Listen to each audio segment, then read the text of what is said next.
소발의 첫 번째 발언입니다.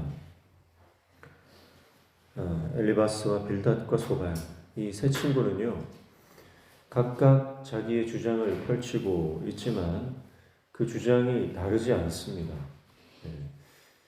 규범적 지혜, 즉 인과응보의 원리를 주장하는 것에 있어서 욥의 세 친구의 주장은 일맥상통합니다. 특별히 오늘 소발의 말에서 주목해야 하는 것은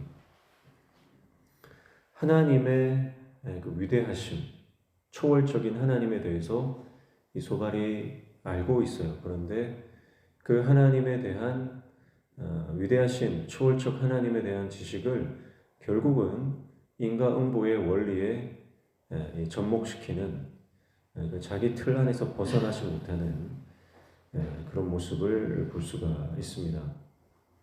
이것이 이제 욥과 차이점이죠.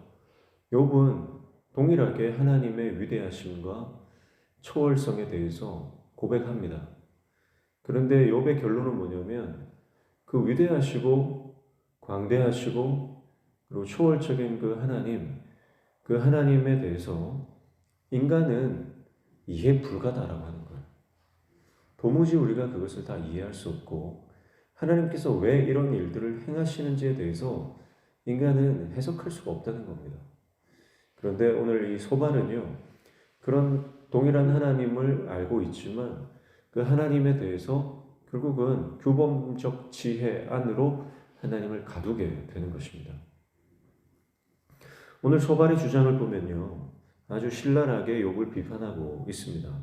그래서 너는 너무 말이 많다는 거예요.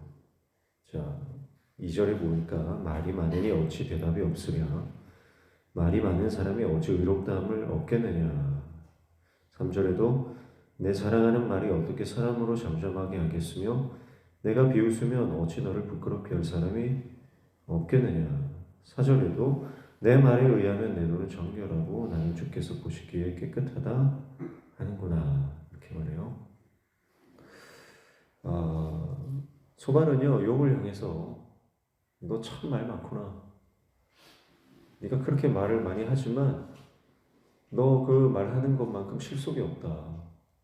이렇게 신랄하게 욥을 비판하면서 욥을 어리석은 자라고 그렇게 비꼬고 있습니다.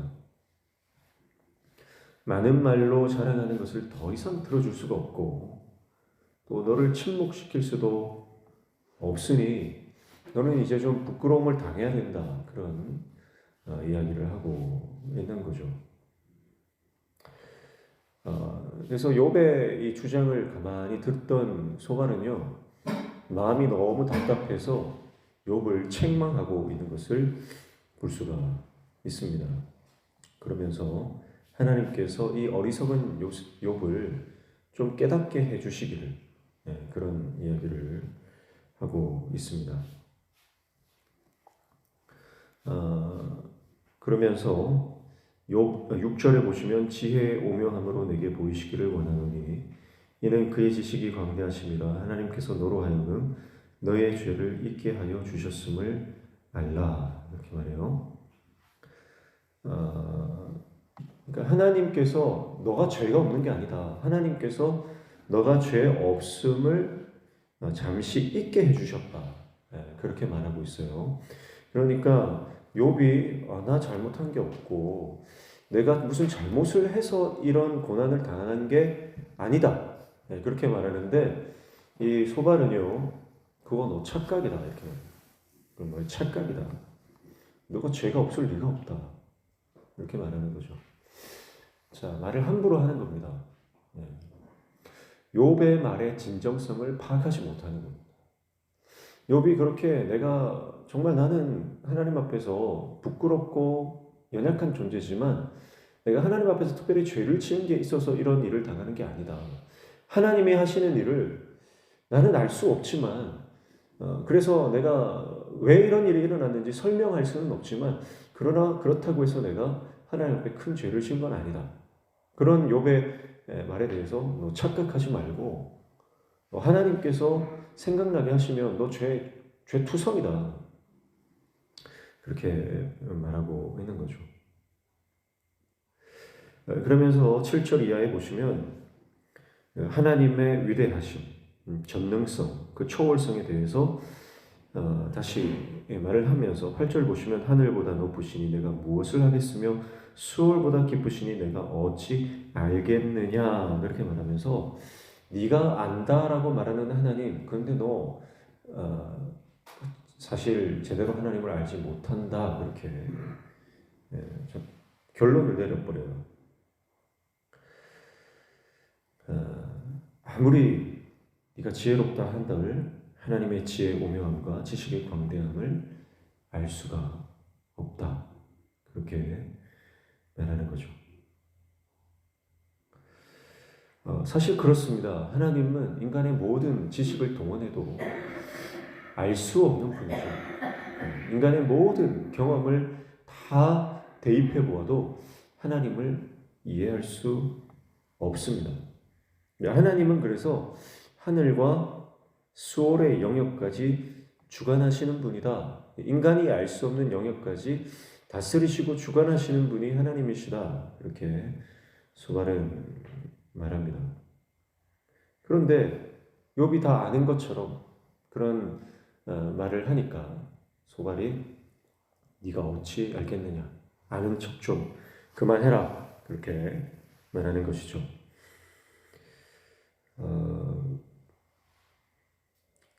그래서 욥이 얼마나 이 허망한 존재인지 네 스스로 깨달아라, 그렇게 소발이 주장하고 있습니다. 그러면서 소발이 욥에게 말하는 것도 결론은 그거예요. 회개하라는 겁니다. 회개하라. 11절 12절에 보시면 하나님은 허망한 사람을 아시나니 악한 일은 상관하지 않으시는 듯 하나 다 보시느니라. 허망한 사람은 지각이 없나니 그의 출생함이 들나귀 새끼 같으니라. 이렇게 말하죠. 욥의 존재 자체를요, 허무하고 허망한 인생이라고 결론을 내리고 있어요. 그럼 이게 얼마나 위험한 겁니까? 사람은요, 사람을 함부로 판단하고 정죄할 수 없습니다. 그런데 소발은 지금 욥의 상황, 욥이 처해 있는 형편, 겉모습을 보면서 욥의 인생이 허무하고 허망한 인생이라고 결론을 내려요. 여러분, 이건 굉장히 위험한 겁니다. 사람을 판단하고 정죄할 수 있는 것은 오직 하나님이세요.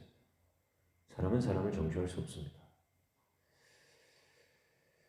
정죄한다는 그것은 사단의 일입니다. 악한 영이 정죄하는 거예요. 악한 영이 하는 일이 정죄하는 겁니다. 참소하는 겁니다. 그래서 여러분, 우리가 누군가를 함부로 판단하고 정죄하는 것은 하나님께 속한 일이 아니라고 하는 것을 기억해야 됩니다. 13절에 만일 내가 마음을 바로 정하고 주를 향하여 손을 들 때에 14절 내 손에 죄악이 있거든 멀리 버리라 불의가 내 장막에 있지 못하게 하라 그렇게 말해요. 회개하라는 거죠. 그러면 15절 이하에 그럼 하나님이 은혜 주실 수도 있다 그렇게 말하고 있습니다. 결국 소발의 주장은요, 너는 죄인이고 네가 죄가 없으면 이런 일을 당할 리가 없다. 그러니까 돌이켜 회개하라. 회개하면 하나님이 다시 기회를 주실지 모른다. 그렇게 말하고 있습니다. 그러면서 또 어떤 겁박을 하는 거예요. 20절에 보시면 그러나 악한 자들은 눈이 어두워서 도망할 곳을 찾지 못하리니 그들의 희망은 숨을 거두는 것이니라. 그렇죠? 만약 회개하지 않으면 너는 더 이상 도망할 것도 없고 죽음만이 희망이 될 것이다. 그렇게 으름장을 놓고 있습니다.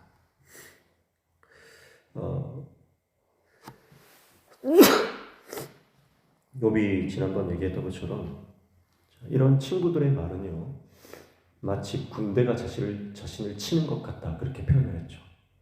자, 이 소발의 말은요, 굉장히 신랄하게 욥을 비판하고 있습니다.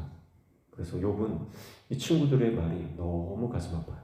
너무 마음이 찢어집니다.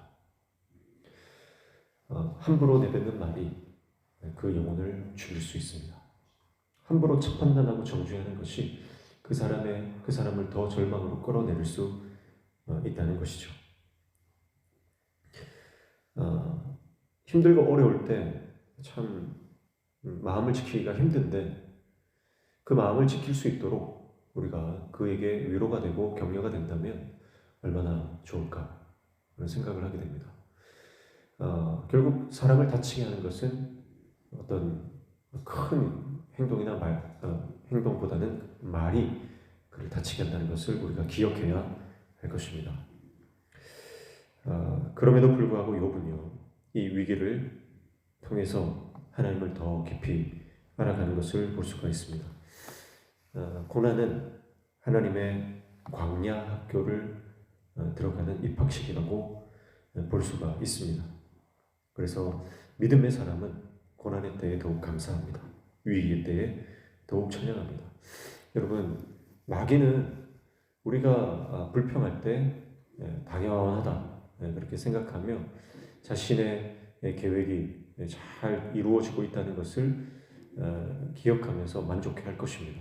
그런데 여러분, 우리가 만약에 위기의 때에 감사하고 찬양하면 마귀는 몹시 당황할 거예요. 그러면서 벌벌 떨 것입니다. 여러분, 오늘 우리를 넘어뜨리려고 하는 수많은 공격들, 또 가까운 친구들, 가까운 가족들로부터 우리를 넘어뜨리려고 하는 많은 시도들이 있을 거예요. 그러나 그때에도요, 감사하고 믿음으로 반응하십시오. 그러면 우리를 넘어뜨리려고 하는 악한 세력들이 두려움에 벌벌 떨며 떠나가는 역사가 일어나게 될 줄로 믿습니다. 결국 믿음이 이기는 거예요. 감사는 믿음이라고 했습니다. 사랑하는 성도 여러분, 오늘 하루도 주님과 동행하며 우리의 믿음을 흔들어 놓는 그 어떤 상황과 환경에 놓일지라도, 누가 나를 말로써 뒤흔들어 놓을지라도 그 말에 집중하지 말고 하나님 바라보는 믿음의 정도를 다 되시기를 주님의 이름으로 축복합니다. 기도하겠습니다. 하나님 아버지, 사람을 아프게 하고 마음을 찢어놓는 것은 함부로 판단하고 정죄하는 사람의 말입니다. 그러나 그 사람의 말에 집중하지 말고 오직 하나님의 말씀에 주목하여 그 말씀을 따라갈 때 우리에게는 소망이 있는 줄로 믿습니다. 오늘 하루도 수없이 많이 들려오는 말들, 그 말들에 예민하게 반응하는 것이 아니라 하나님의 말씀 깊이 묵상하며 믿음으로 반응하는 하나님의 종되게 도와주시옵소서. 오늘도 이 아침에 주님 말씀 붙잡고 기도할 때 우리 기도에 들어 응답하여 주시는, 우리 삶의 모든 막힌 문들이 열려지는 형통의 은혜 허락하여 주시옵소서. 예수님의 이름으로 기도하옵나이다.